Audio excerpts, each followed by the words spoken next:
So I hope you can see my screen, and I'd like to start with thanking the organizers for this opportunity today and for setting up this great meeting, and especially Tess Harris, who asked me to contribute. And I'm also quite glad to still see around 300 participants at this late time of the day after a very, very long meeting. And now it's up to me to cover a, well, I would say rather broad topic, ADPKD research. And I can already tell you, I'll keep this focused on a couple of important aspects and general principles that I think are important to know. I will surely not be able, but that can be in nobody's interest because it would take until tomorrow to cover every study that is currently ongoing. But I will share some thoughts on important aspects that I feel are important to both researchers and PKD patients. My name is Roman Müller. I head the ADPKD Center in Cologne, and we're doing quite a bit of research there ourselves. I usually start my presentations with a short insight in potential conflicts of interest, so industry interactions in research, and then pointing out what you all know, that kidney failure, the loss of kidney function that occurs at the age of about 50 to 60 years in 50% of ADPKD patients, is the central problem in ADPKD. And there's more to this, and you've heard about this today in other talks already, but this still remains an important centerpiece. And this also leads to the question, how can disease progression, so this loss of kidney function, be prevented? And this comes with the question, are there targeted ways to do this? So there are surely supportive measures, and there are things like blood pressure that are truly important. And there are points regarding salt intake, for example, that you may have heard about. But are there approaches that really try to tackle what is going wrong in the kidney in ADPKD? And before going there, I would like to share some thoughts and insights into what actually the kidney is and what's going wrong there in ADPKD, to have everybody on the same side. So what you see here is a cross-section of a human kidney. In reddish, the actual tissue that is producing urine, and here the ureter that leads towards the bladder when urine has been produced. And this tissue is made up by 1 million filtration units where blood is filtered and urine is produced. And these start with this real filter at the beginning that then leads through a tubular system. So these are really real tubes like we would have them, let's say, in a bathroom that lead the urine towards the ureter. And this is where the urine flow occurs. So what's going wrong in ADPKD? Well, you all know this, cysts start growing, and they start growing from these tubes, and they start growing all over the place in this tissue from these tubes. And to understand why this happens, we have to understand how these tubes are built. What are the walls and the building blocks behind these tubes? They are called cells. Cells are the small structures that make up any human tissue, any animal tissue, and that also make up the walls of these tubules in which the urine flows and is being fine-tuned. Now, these cells are made up by a cell wall, and that's called a membrane, and different pieces indicated here for the nucleus. And I'm going to say a little bit more about this in a second. Now, ADPKD research aims to understand what's really going wrong in the mechanism, in the molecular mechanisms in those cells that make up the tubule walls. And those cells, if you want to imagine what they are, which can be kind of difficult if you don't come from the medical or biological field, there you can consider them being like a factory in which different compartments have to work together in a coordinated fashion to stay healthy and to make everything go in the right way and to be productive. And these compartments can be, for example, this nucleus here where the genetic information lies, or so-called mitochondria, which are, I would say, the power plants of the cell. Now, in order to find targeted therapeutic strategies to maintain kidney function, we need to understand what's going wrong there. And that is what ADPKD research is doing in the first place. And this is an extremely complicated slide now. Do not try to memorize any of this. This is not the point. The point is You can recognize probably we're again looking at such a cell with a nucleus inside, so the wall of renal tubes. And we're looking at a lot of molecules and signal transduction pathways that play a role in disease progression and in the reason why cyst formation occurs. And this is what ADPKD research has made possible over the last decades to get a better understanding of this. But this also requires that we have models in which we can study this and models of the disease in which we can try to find out what is going wrong. And in kidney research, many different models ranging from rodents that really do have kidneys down to worms, and you may recognize the fruit fly. And all of these models have been extremely helpful in understanding what's going on and have helped us to identify very important signal transduction pathways in molecules. And I would just like to point out one of them, the so-called vasopressin receptor signaling. And again, a term you do not need to keep in mind, but I'm pointing this out because this has led to the very first targeted treatment for ADPKD that has been approved in a lot of countries worldwide now, and does indeed treat one of the defects that occur on the molecular level and can slow down disease progression. You may know this drug. This is tolvaptan, and all of these drugs that have the same mechanism and work in this way are called vaptans, and then different things before. Now, could there be problems? We could say, well, you know, we have a drug now that does this in a targeted fashion, everything's solved, and that it's unfortunately not so simple. Tolvaptan has been a milestone first targeted treatment for this disease. But tolvaptan leads to a strong increase in daily urine volume, 5 to 8 liters in most patients. So we tell our patients that they need to go to the bathroom 1 time per hour, 2 to 3 times each night for most of them. The majority of patients still thinks this is feasible and goes on. So that's the good news. But then when you talk about the effect of the drug, it does indeed slow kidney function loss. And this is great, but it does not stop it yet. So there is a first targeted therapy. But we also need to ask the question, are there other future options that are better, that have less side effects? And there again, what do researchers do? They go back to these complex images and try to find new targets that can be tackled. And you may wonder, and this is something that gets frustrating to both patients and researchers and also MDs in the end very often, that we have good ideas and this is discussed in presentations, but then it takes years and years and rather decades until something comes into clinical use. And why is this? And there I'd like to share some general concepts with you again. Well, there's a first discovery phase in which we work on these cells and which we work in model organisms and try to find new drugs. And this already takes many years to decades. And once something has been identified to be promising, well, it's not done yet because you can't immediately go to humans and to patients for many reasons. First reason being, we don't know whether something that works in a model will work in humans. And second reason, we don't know whether it's safe. And this is the reason why clinical trials are so important. And you may have heard about this. There are several phases of these trials that first look at safety in small groups of patients and then start looking into efficacy and then require these so-called phase 3 trials with thousands of patients until we can go towards regulatory submissions. And this is not wrong. This is completely right. We need to protect people that take new drugs. And this is why this does indeed take 6 to 10 years in most cases again, and then another 2 to 4 years before a drug can go to post-launch, so can be delivered to patients. What's also important to know is, well, and that's the reason why we can't go from the discovery phase immediately to here to patients.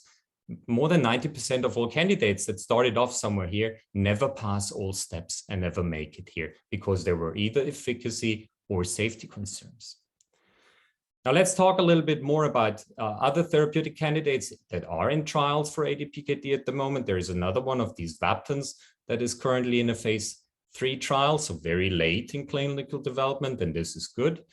But there's also examples that were extremely promising, and you may have heard about the somatostatin analogs, so the so-called rheotides, octreotide, lanreotide. Those were drugs that did indeed show very promising results in models, but recent trials show that their efficacy is at least very limited in human ADPKD to stop kidney function loss, and this is why they have not been approved in most countries. It's a little bit of a specific point there that they can be used for very late disease in Italy.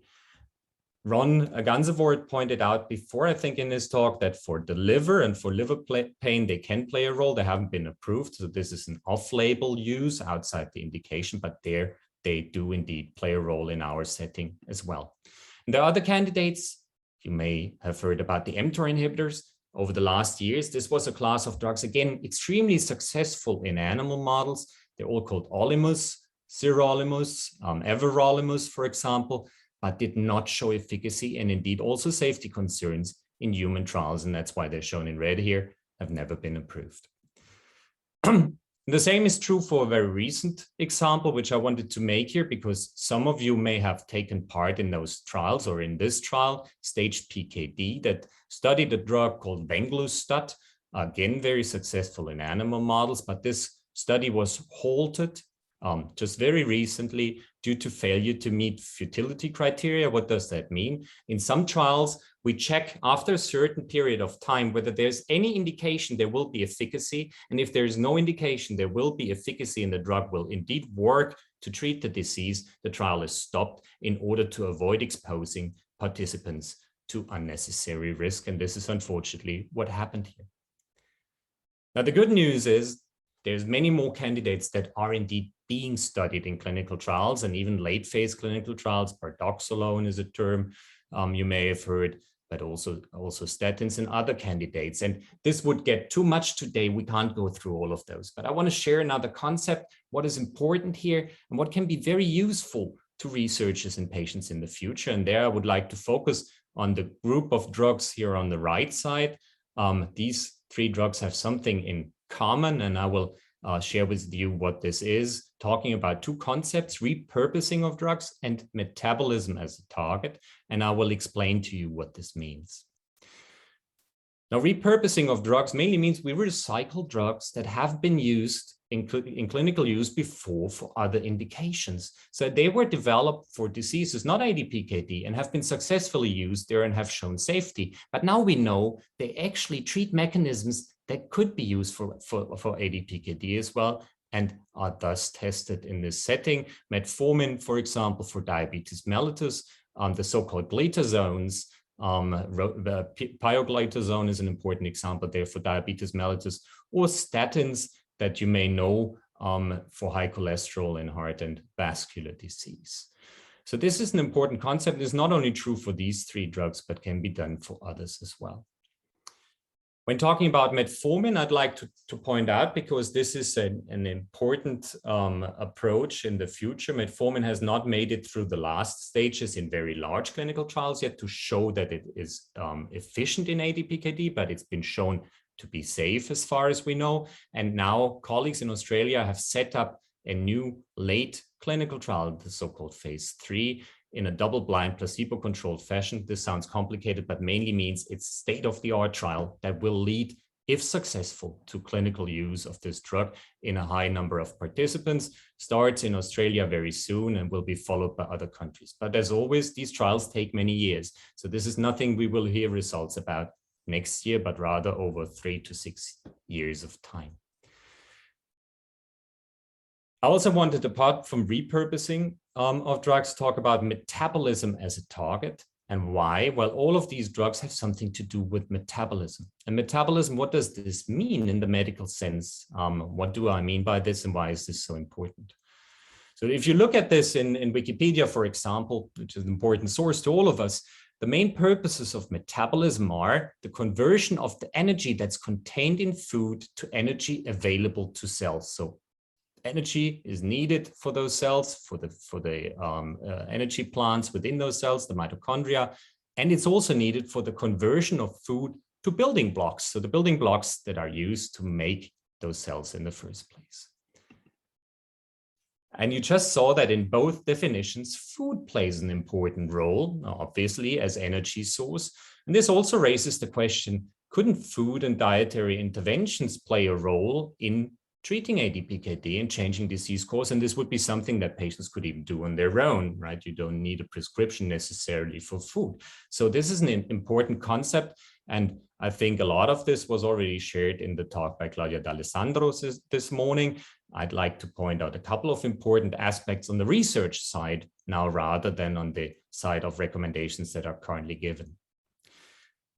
ADPKD researchers thought about this. Well, couldn't food be a tool in ADPKD? And there are animal models, and I told this to you, so why don't we test whether food intake has an impact on disease progression, and test it whether simple calorie restrictions, so you give those animal models less calories, would ameliorate disease course. And what you see here is a cross-section through a kidney of a healthy mouse, a polycystic kidney disease kidney, you clearly see this, and a PKD kidney, but after calorie restriction. You can clearly see this does indeed inhibit cyst growth. So this was promising, but a rather rough approach, and leads to the question, is it really all just about the amount of food? Eating less, is that the key, or could there be more to it? Is reducing calorie intake really required for the effect? And what exactly happens in the metabolism of a mouse on a diet?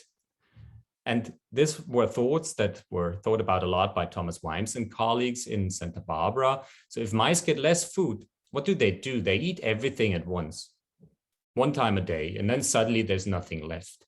So when there's nothing left, intermittent fasting or time-restricted diet is the consequence. And you know these diets that people follow now as well, 16 hours fasting, 8 hours fat. That's pretty much what happens with these mice. What does the body of a human being, or also mouse, do in this setting? Well, the body starts burning fat instead of sugar. There's no sugar supply, so we start burning fat. And this leads to the formation of so-called ketone bodies. These are molecules that can be used by, for example, kidney cells, but also by the brain as an energy source.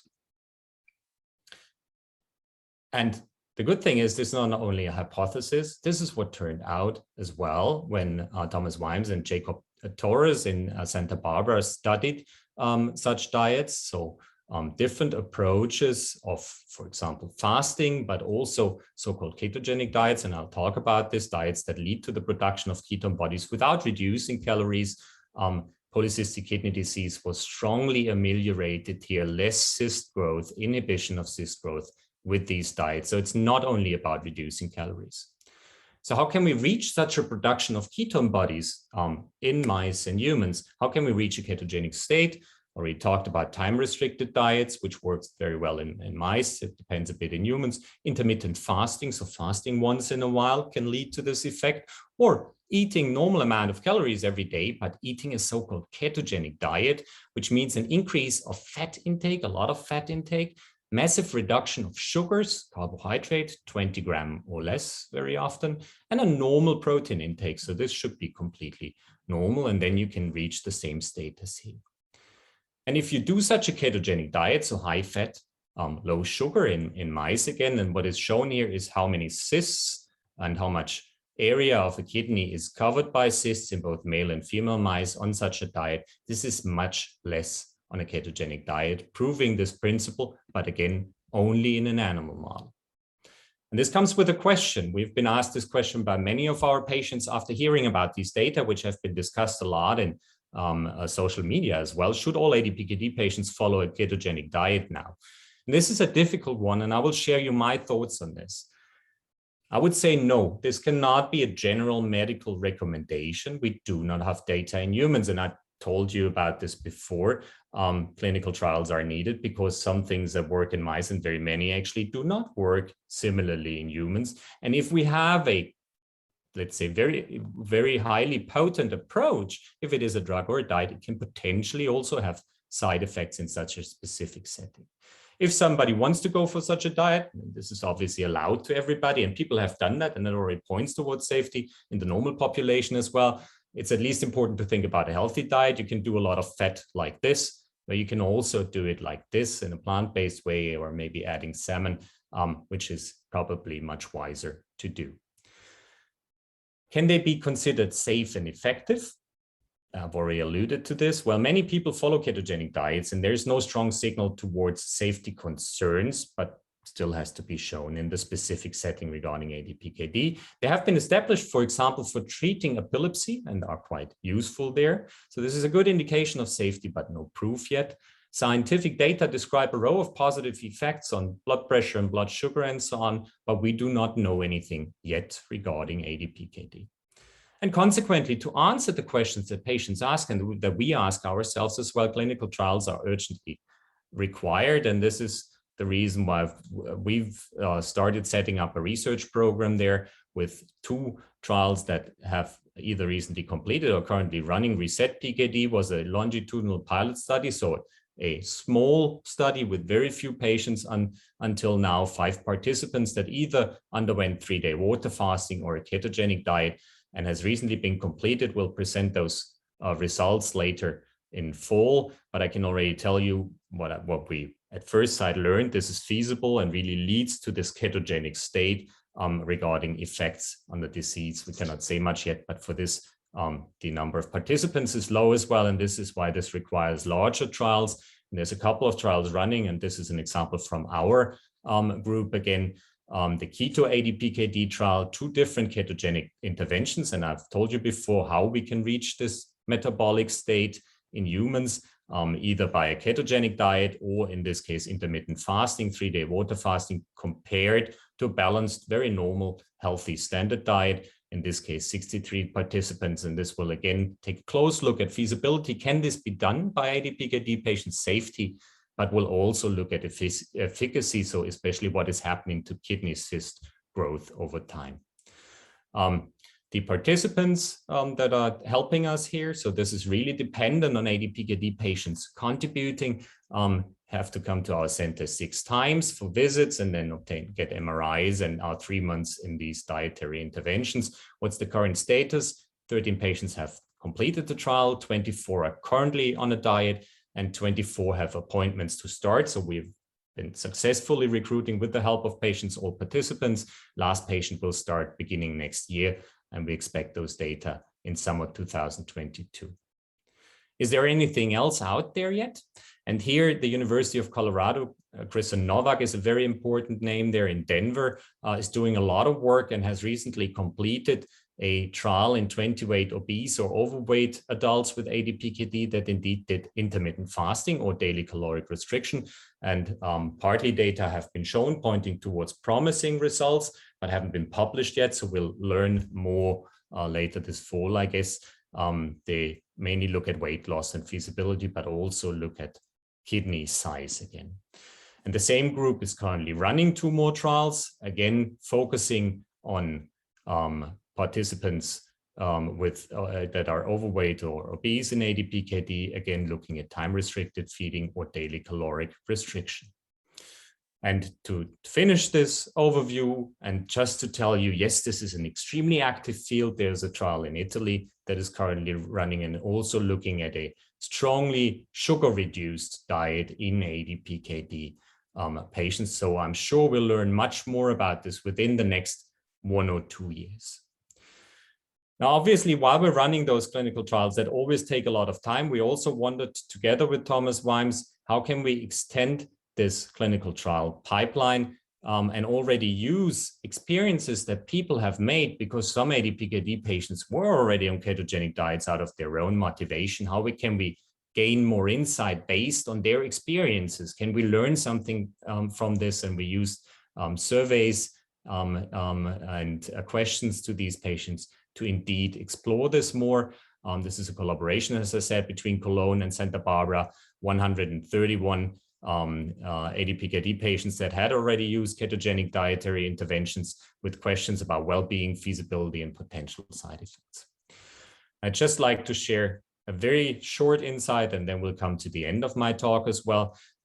What diets did these participants follow? So most of them were either in a time-restricted diet, so 16 plus 8 hours per day, or a real ketogenic diet, high fat, low sugar, a couple of them only in caloric restriction daily. And what do they report? And you can find more about this in the actual publication. But when you ask the question, do you feel that your diet is easy to do for people with ADPKD? So can this be done? Is it feasible? The vast majority would say yes.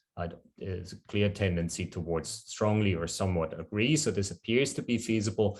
And if you ask what impact did your diet have on your health and well-being, then you see that the result is even clearer. So there may be some problems for some people, and this is totally understood. If you limit your diet to certain food intake, this may have social consequences as well. So that's something to be looked into. But when you look at health and well-being, personal, subjective, patient-reported outcome, this strongly improved or somewhat improved in most individuals. And now we need hard clinical data from those clinical trials running currently to back this up. Now, having talked about all of this, we obviously shouldn't forget that it's indeed not all only about the kidney, and you've heard about this now in the previous talk and earlier today. There is pain that plays a role. We need psychologists on board. We need many different disciplines that indeed know about ADPKD and take care of our patients together with nephrologists. And many of these problems are not addressed by currently available therapeutic opportunities. Tolvaptan just treats the kidney, for example, and the liver. And you may not recognize this here, but all those cysts you see here, the white things, they're all cysts, are liver cysts. And this can, in a small group of patients, be a significant problem leading to pain, psychological problems, heartburn, problems regarding food intake, constipation. You can imagine many more things. This is not solved by any of the currently available options. Whether diet has an impact there, we'll have to learn, but there we need interventions like the ones explained by Ron Gansevoort. We need more research. We need more research not only by adult nephrologists, obviously, but also by pediatric nephrologists. There we have a close interaction with Jalila Mekali, whose talk you saw earlier today, to try to find safe and simple interventions that can even start earlier and characterize the disease better. And with this, I would like to finish and thank you very much for your attention this late for the last talk, and many people involved in what we're doing in Cologne. Franziska Grundmann heads the ADPKD Center together with me and is an important contributor there. And I'm happy to take questions now. Thank you very much indeed, Roman. So we do have some questions. I don't know if you can see them in the Q&A. We do have translations for some of them, but if I can start with one that was at the top, and that was a question about the current phase 1 Regulus trial and your views on this particular study. Yeah. So this is an extremely important, I mean, as you already said, it's phase 1. So we're looking at very early data and we're not looking at something that will enter the clinical use very soon, but the concept is very important. This is a bit complicated here, but this is an entirely new concept for ADPKD and uses RNA, which we all know as vaccines now as a target, small regulatory RNAs. This is actually based on work that were done by the Patel Lab and also our group that show that one of these RNAs play an important role in the disease progression of ADPKD. And now a drug that blocks this RNA is being examined. So this may, if successful, pave the way for entirely new RNA-based therapeutics in ADPKD as well, but will still take quite a bit of time. Thank you. Switching to the liver. So knowing that the somatostatin analogs didn't seem to work for kidney cyst in PKD, what about the liver cysts and somatostatin analogs? So just to quickly, what I meant with not working for kidney is kidney function. So as the main indication for the trials as well, we don't have any data really saying that it works for the majority of ADPKD patients to maintain kidney function. It does indeed make the cysts a bit smaller. And this is exactly what it does for the liver. And there it's the only therapeutic that has this effect. It will probably never reach approval, but can be used. And in Germany, and this is different in every country, but in Germany, the way we do this is we see our patients, we discuss this option and also side effects, and then ask the health insurance to cover the costs. And usually we get this covered, but it requires a bit of fighting sometimes together with our patients to get relief for patients that are severely affected here. And this is usually especially young women. Future trials will look into additional modes of action there, and female health hormones play a role and so on. but to date, the only therapeutic we have are somatostatin analogs. Thank you. A question about tolvaptan and whether it can be used at the same time as metformin. Yes, there is no reason why we could not do this. The problem right now is that for metformin, we do not have enough data yet to say it should be used in ADPKD. We'll hopefully learn from the IMPEDE trial, so this is great. And if you, as patients, get the chance to participate, think about this. This is an important trial. And once this has been finished, we'll be able to add metformin to the list of therapeutics in ADPKD, hopefully if it has positive effects. And if this is the case, it could probably be added to tolvaptan. If it has additive effects, that's difficult. That would require, there's a small trial running, but that would again require probably very large trials. Nonetheless, if it shows positive effects, physicians, ADPKD physicians will probably aim to use the combination. Thank you. There was a question, it was asked earlier, right at the beginning of the day, but people will have joined us since then. So this is around genetic therapies. Yeah, I mean, this obviously being a genetic disease, this is a very clear conclusion that fixing the gene problem would be something that can help in this disease as well. Right now, we're still quite far from this for a couple of reasons. The first reason being that delivery of any gene therapy to the kidney is difficult, and to kidney cysts would be difficult. So this will require quite a bit of research. Then there are off-target effects, as we say. So these therapies, you know, they're quite specific, but not 100% specific for one gene yet. And the last point is, for some diseases in which this has been used in the past, and these are rare examples, very, very rare examples of very rare and very severe diseases, we often know that there are hotspots. So one specific mutation, and in ADPKD, it can be all over those genes, and you would need a different therapy for every single patient, making this more complicated. This will be an active field of research, but is nothing that is in the close future. Thank you. We've had a couple of questions about water and whether drinking large amounts might be effective.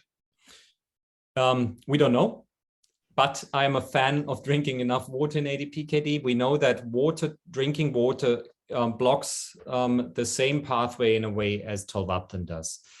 I'm quite convinced it's not as efficient as tolvaptan for several reasons. Tolvaptan really blocks this pathway completely and does so nearly for 24 hours a day. You will not reach that by water drinking, and pushing water in very, very high amounts can have side effects as well to try to aim for the same result.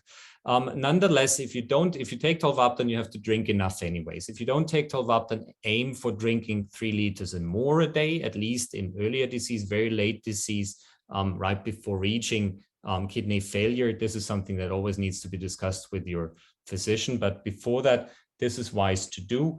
And there's currently a trial ongoing that is trying to identify positive effects of drinking more water. So we can probably reinforce this recommendation once we've learned the outcome of this trial. And we've had a number of what I call very specific questions to do with the ketogenic diet, which I'm not sure whether you will be able to answer. If you want to have a go at a few, there's one asking about— I'll try to do my very best. If there's any data on the low oxalates, low purines. Important question based on the recent literature. So Thomas Wimes' lab again did not only identify ketogenic diets, but also that oxalate crystals play a role in ADPKD disease progression. And there is food that is oxalate rich, rhubarb, for example, or spinach. And if we give dietary advice to our patients, and for example, also in our trials when going for ketogenic diets, we avoid this kind of food due to this reason. And large amounts of high oxalate food is something that should be avoided. Again, one way to get rid of those oxalate crystals would be citrate supplementation. So there's a nutritional supplement, but this first, again, needs more clinical trial data before being recommended on a general basis. Question about avoiding the high cholesterol that might occur with so much fat in the ketogenic diet. Yeah, this is indeed a side effect, that cholesterol goes up, but it's actually both the, you may know, LDL and HDL, so the good and the bad cholesterol. We don't really know whether this has negative consequences. So we know this is a lab value we measure that goes up. This cannot necessarily be prevented if needed, and this will depend a little bit more on the individual patient characteristics. Statins can, of course, be also used, so those drugs lowering cholesterol in patients on ketogenic diets. On a general basis, we would not necessarily recommend this, and we'll have to learn more about what this does in the longer term. From the other trials in different diseases, we don't have a real indication that this indeed has negative effects. But I also said before, this is why I believe we need trials in ADPKD. We need longer term trials. We need longer term experiences to really exclude potential safety concerns as well. Great. Just a couple more before we end. Somebody's asked about keto after transplantation. Yeah. That's a very hard one because I'm lacking any data to say much about this. Same situation as in ADPKD. There is no data, so we cannot say that this has negative effects or positive effects to date. I believe that any conscious diet, so if we think about what we eat, if we don't just eat whatever we get, and if we don't go and eat fast food every day, is already a very good starting point. And right now, the strongest data we have is, for example, for Mediterranean diet. We don't have these data for ketogenic diets yet. I would say at least early after transplantation, I would focus on some of the other challenges there. Instead of completely changing my diet, would go for a general low salt, maybe towards Mediterranean diet that's simply done in everyday life, and would probably then rather focus on, drug adherence, taking your immunosuppressants and so on, rather than going for a ketogenic diet. But that will be an individual choice. A medical recommendation towards this cannot really be given viewing or seeing the lack of data. Okay, just one small clarification about the oxalate question. Somebody wasn't certain whether you were saying it promoted cyst growth or reduced it. Oxalate promotes cyst growth, so oxalate should be avoided in ADPKD. Again, and generally in chronic kidney disease, high oxalate diets are a problem. If you eat based on previous thoughts that spinach, for example, might be high in iron. If you eat a kilo of spinach every day, this can actually indeed, in pretty much everybody who has chronic kidney disease, lower your kidney function. For ADPKD, we have those animal data now, which again are animal data, but point towards a clearly kidney cyst growth promoting effect. So we'd avoid oxalate-rich diets. Thank you. And this is the last question. There are lots of people interested in taking part in studies, diet studies in particular, and wanted to know if there's anything else, any other centers. Yeah. Right now in Europe, as I said, there is this study from Modena, which I can't really. I have to ask the colleagues from Modena what's the current state of this study. Our trial was, and this is always, we'd like to extend this all over Europe, but that depends on funding. Obviously, in the end, is now for this point a monocentric study and has already recruited all patients. What we're aiming for in the future is that this, will be a longer-term multicentric study that includes many centers in Europe and probably internationally, and then really looks at efficacy over a longer term, 1 to 3 years. There, based on the data we can collect with the current trials, we'll try to get the funding necessary. This is difficult, if you think about pharma industry sponsoring trials, this means there's a lot of money involved, and we about need a similar amount of money for a diet study that industry won't be interested very much. So the current trial is being funded by the PKD Foundation for this reason, and future trials will need more funding and will need a government and EU involvement, and we're trying to solve this over the next year. Thank you very much indeed, Rowan, and thanks for staying on to answer those questions. It was really great to have that update on research, and I know it always gives everybody a great deal of hope that, and it's good to know that work is going on in so many different areas. And we've got so many great people in the world who are thinking about the future of us and our next generation. So thank you very much for joining us. Very happy about this. And I'd also like to point out this really, needs researchers, but needs the patient involvement just as much, both in the trials, but also for making clear to our societies that this is a problem that needs to be solved and we need to work on together. So this is a joint effort, I'd say. Thank you.